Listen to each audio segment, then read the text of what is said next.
하나님의 말씀입니다. 전도서, 구약성경 전도서 10장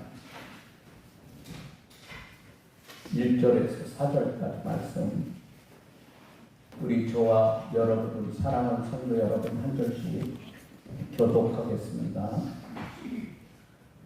전도서 10장 1절로 4절입니다. 죽은 파리들이 향 기름을 악취가 나게 만드는 것 같이 적은 우매가 지혜와 정의를 난처하게 만드느니라.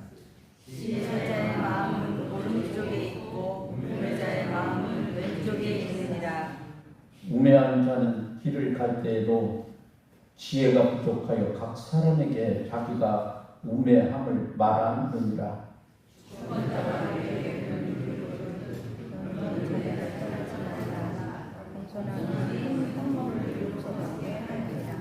아멘. 세상을 살아가는 모든 것들은 나름대로 생존의 지혜가 있습니다. 그 지혜가 없으면 양육방식의 세상에서 살아남을 수가 없기 때문입니다. 그래서 우리들은 삶의 지혜가 얼마나 중요한지를 잘 압니다. 선조들로부터 수없이 많은 지혜를 물려받았고 세상을 살아갈 지혜로운 이야기를 우리는 수없이 들어왔습니다. 성경에서도 지혜가 얼마나 중요한지 가르쳐주고 있습니다. 여러분, 잠언 4장 5절에서 9절 말씀에 이렇게 말씀하십니다. 지혜를 얻으며 명철을 얻으라. 내 입의 말을 잊지 말며 어기지 말라. 지혜를 버리지 말라. 그가 너를 보호하리라. 그를 사랑하라. 그가 너를 지키리라. 지혜가 제일이니 지혜를 얻으라. 내가 얻은 모든 것을 가지고 명철을 얻을지니라. 그를 높이라. 그리하면 그가 너를 높이 들리라. 만일 그를 품으면 그가 너를 영화롭게 하리라. 그가 아름다운 관을 내 머리에 주겠고 영화로운 면관을 내게 주리라 하셨느니라. 여러분, 지혜는요, 마치 우리가 하나님을 경외하는 것처럼 소중하게 여겨야 합니다.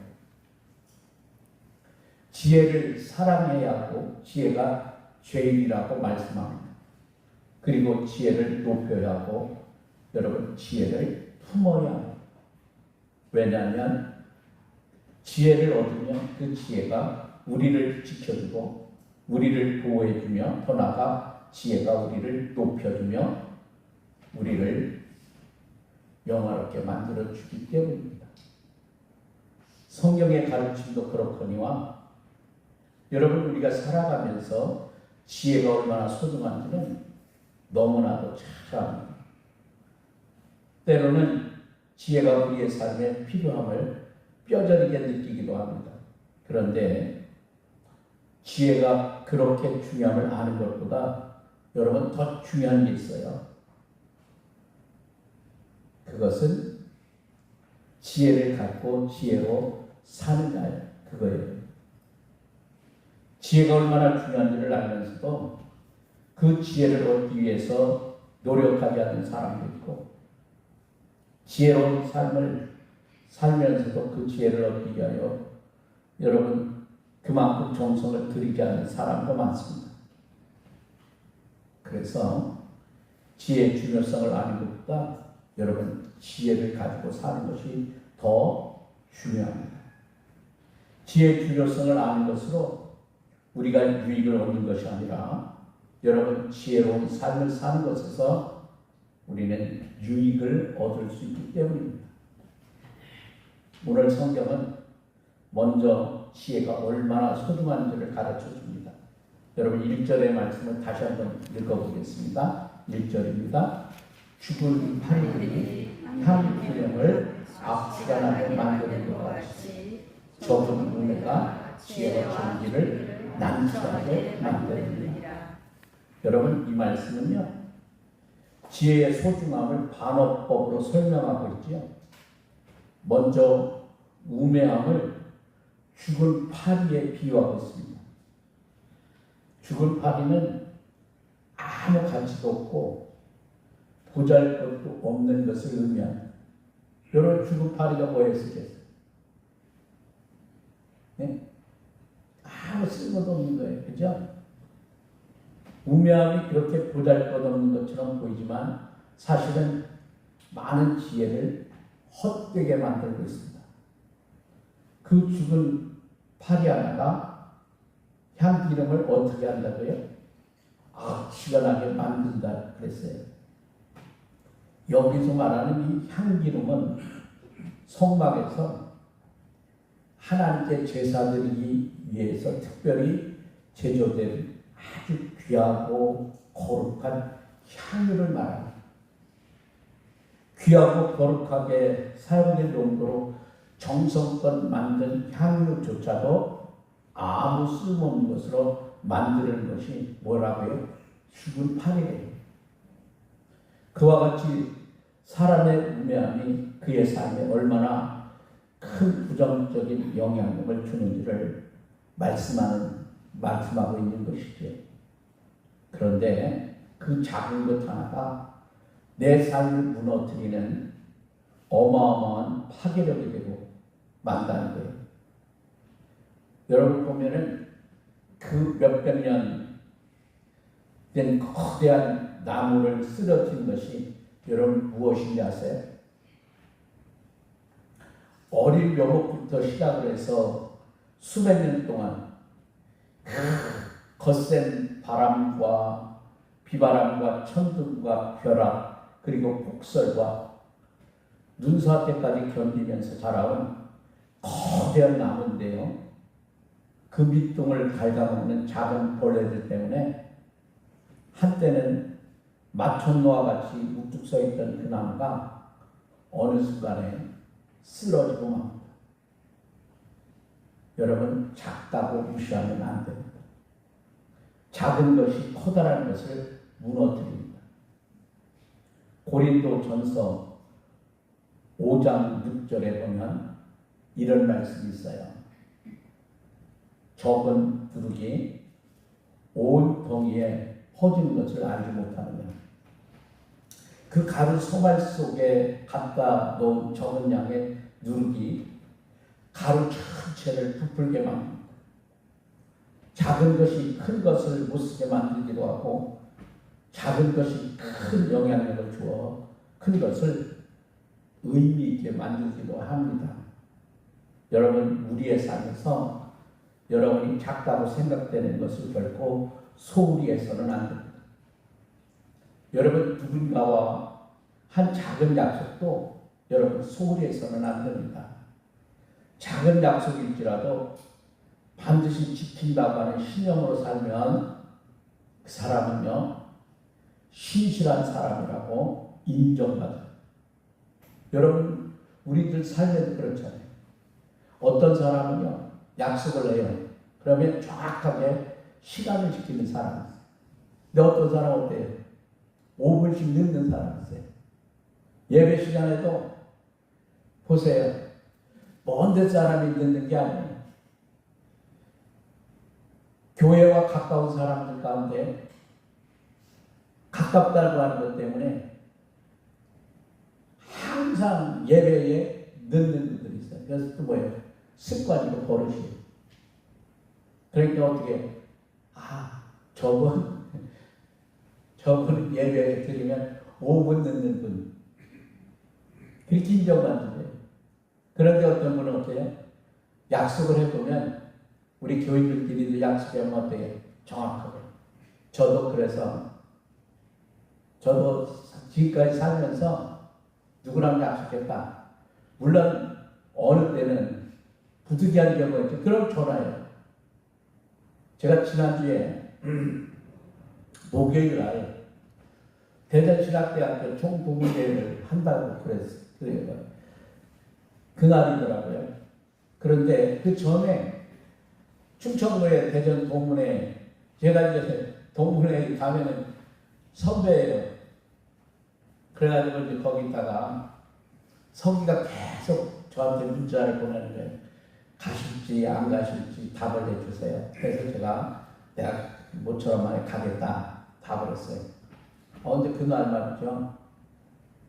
뭐를 잘 먹었는지, 뭐 사무실 가는 데마다 요즘에 더우니까 한 7군데 들렸는데 가는 데마다 이 차를 한 잔씩 주는 거예요. 그러니 차 한 잔 준 거를 한 모금이라도 마셔야 되잖아요. 그러다 보니까 그 다음날 갔더니 말이죠. 몸무게 확 늘어버렸어요. 간호사들이 뭘 그렇게 잘 먹고 왔느냐. 그러니까 투석을 하면 몸무게를 먼저 재는 거예요. 그 기록을 해요. 끝나고 또 재요. 그날은 너무 많이 먹었으니까 다 못 뺐잖아요. 그래서 내일은 부르더라고요, 간호사가. 내일 또 오실 수 있어요? 그래서 간호사 시키는 대로 해야 되잖아요. 그래가지고 목요일 날, 수요일 날 하고, 모처럼 날 목요일 날도 6시까지 오세요. 문장을 했다고 그러죠. 그러니까 목요일 날 대전신학대학교 동문회 갈 수 있어요, 없어요? 병원에 가니까 못 가잖아요. 그냥 병원에 갈 수 있지만 후배 목사님에게 약속한 대로 제가 전화했어요. 이렇게 돼서 내가 병원에 가도 되니 못 가게 된다면 미안하다. 죄송하다. 여러분, 작은 거지만 약속한 것은 반드시 지켜요. 부득이 저같이 못 지킬 경우에는 어떻게 돼요? 알려줘야 돼요. 그래야 어떻게 해요? 실수하면. 예?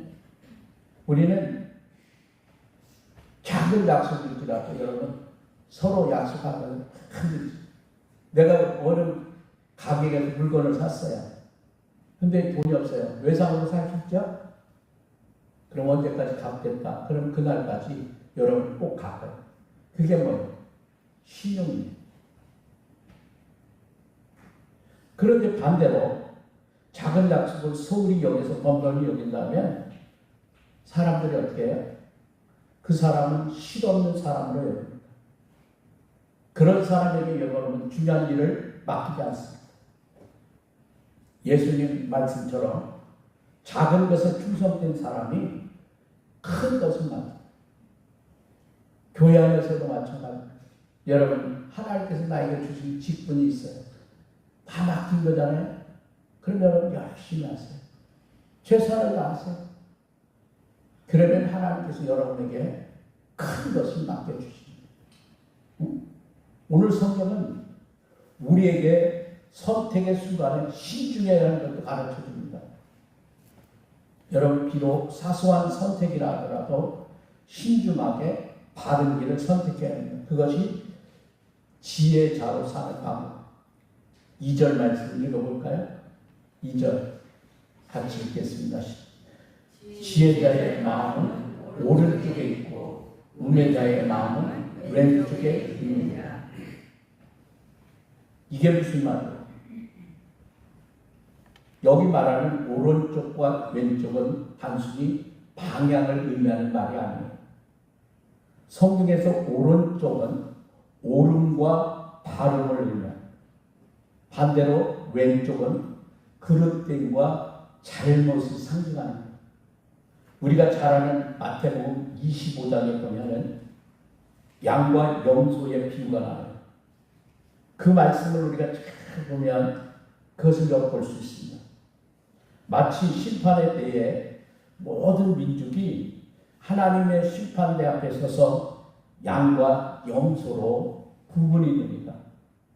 하나님께 칭찬을 받는 양은 오른쪽에, 책망을 받고 영원한 불에 들어갈 염소는 왼쪽으로 나눠지죠. 의를 행하고 이웃을 사랑하면 하나님의 마음으로 사는 사람이 오른쪽으로 가는 거예요. 그러나 그렇지 못한 사람은 왼쪽으로 가게 됩니다.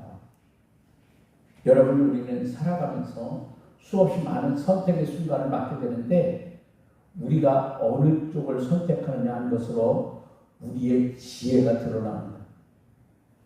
여러분, 옳고 바른 길, 의롭고 정의로운 길, 덕을 세우고 은혜를 나누는 길을 선택하는 사람이 지혜로운 사람입니다.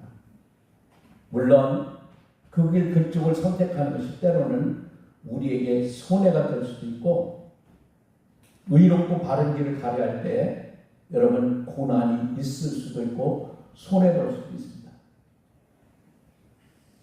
여러분 주위에 있는 여러분 다른 분들, 여러분을 예수 믿는 교인으로 인정하시나요? 그래요? 이웃집에서 여러분 교회 다니는 거 아세요? 몰라요? 아시죠? 그럼 이웃집하고 어떻게 돼야 돼요? 예? 이웃집과 싸워야 돼요? 잘 지내야 돼요? 잘 지내요. 때로는 이웃집하고 같은 뭐를 가지고 이렇게 경쟁을 할 때 있어요. 그러면 우리가 예수 믿는다고 하는 것 때문에 어떻게 돼요? 양보하고 손해볼 줄 알아요. 그렇죠? 그래야 안 그래요? 그래야 돼요. 예수 믿는 것, 내가 예수 믿는다는 것 때문에 여러분 손해볼 수 있어요. 그래서 어느 날 우리가 운전하다 보면 접촉사고 일어나잖아요. 그럼 어떻게 해야 돼요? 내가 목사라는 것 하면 어떻게 해요? 그쪽에서 잘못해서도 어떻게 해요? 내가 손해볼 때 있어요. 근데 여러분 그게 손해일까요? 그렇지 않아요. 하나님은 더 많은 것으로 채워주십니다. 여러분 내가 예수 믿는 것 때문에 손해본다고 생각하지 마세요. 그것이 뭐예요? 우리가 세상에서 소금이 되는 것이고 세상의 빛으로 사는 거예요.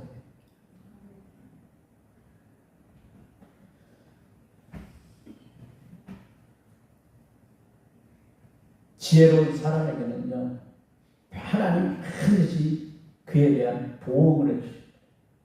옳은 쪽은 옳음과 바른만을 의미하는 것이 아니라 성공과 번영과 강함을 상징하기도 합니다. 반대로 왼쪽은 불행과 실패와 약함을 상징합니다. 그러기에 여러분이 지혜로운 생각을 따르면 잘 되고 형통하고 번영을 누리지만 여러분이 어리석은 생각을 따르면 불행을 겪고 실패하게 마련입니다. 지금 당장은 세상과 적당하게 타협하면서 불의한 방법을 선택하는 것이 내게 유익되고 일이 잘 풀릴 것처럼 보이지만은 궁극적으로는 그 길은 멸망의 길이요 손해보는 길일 뿐입니다. 반대로 여러분이 의롭고 바른 길을 따라가는 지혜자는 지금 당장은 손해보는 것처럼 보이고 세상을 따라가지 못하는 어리석은 사람처럼 보일지라도 그 마지막은 하나님께서 그의 길에 형통과 번영으로 함께해 주십니다. 여러분 그 삶을 누구에게 찾을 수 있어요? 요셉 아니에요? 요셉이 여러분 억울한 일을 당하잖아요. 형들에게도 억울한 일을 당하고 죽을 고비를 당하고 또 누명을 쓰고 감옥에 들어가요. 근데 여러분 그 과정이 뭐예요? 망하는 길이었어요? 지나고 나니까 무슨 길이에요? 감옥에 가지 않았으면 요셉이 어떻게 그가 꿈꾼 대로 총리가 됐겠어요? 억울한 길도 지나고 보니까 하나님이 함께 하셨던 축복의 길이었다는 거예요. 그래서 요셉을 통해서 오전에도 제가 말씀을 드렸지만 그 가족 70명이나 되는 가족뿐만 아니라 온 민족을 구원하는 위대한 일을 요셉이 한 거예요. 여러분 요셉처럼 위대한 일 하고 싶습니까? 여러분 그렇게 살면 되는데 요셉만 하나님 축복하시겠어요? 아니 요셉이 믿는 하나님이 다르고 우리가 믿는 하나님이 다른 거예요? 아니잖아요. 요셉을 축복하셨다면 우리가 믿는 하나님이 요셉이 믿는 하나님과 그 하나님이라면 나도 그렇게 축복해 주실 거 아니에요. 그것을 믿음으로 바라보고 행하는 거죠. 여러분 고난이 있을지라도 그 끝은 형통이고 축복입니다. 이것은 하나님의 약속입니다. 오늘 오후 예배를 드리는 여러분 모두가 지혜자가 되어서 여러분 삶 속에서 놀라운 하나님의 축복을 누리고 형통의 복을 받는 귀한 축복의 사람들이 되기를 바랍니다. 기도하겠습니다. 하나님 아버지, 우리가 지혜자로 산다는 것은 굉장히 중요합니다. 지혜를 얻으면 영천을 얻고, 지혜를 얻으면 우리를 보호하시고 사랑하시고 지켜주시고, 하나님 우리를 높여주시고, 만일 지혜를 통면 우리를 영화롭게 하리라고, 그리고 아름다운 관을 내 머리에 두겠고 영화로운 멸관을 내게 주리라고 말씀하셨습니다. 우리 모두가 지혜로운 성도들이 되어서 하나님께 영광을 올려드리고 번영과 형통과 축복의 삶을 사는 귀한 성도들이 되어지기를 원합니다. 오늘의 주신 말씀을 잘 기억하여 우리 모두가 지혜로운 자로 살아가기에 부족함 없도록 도와주시고 인도하여 주옵소서. 우리를 사랑하신 예수님 귀하신 이름으로 기도합니다. 아멘.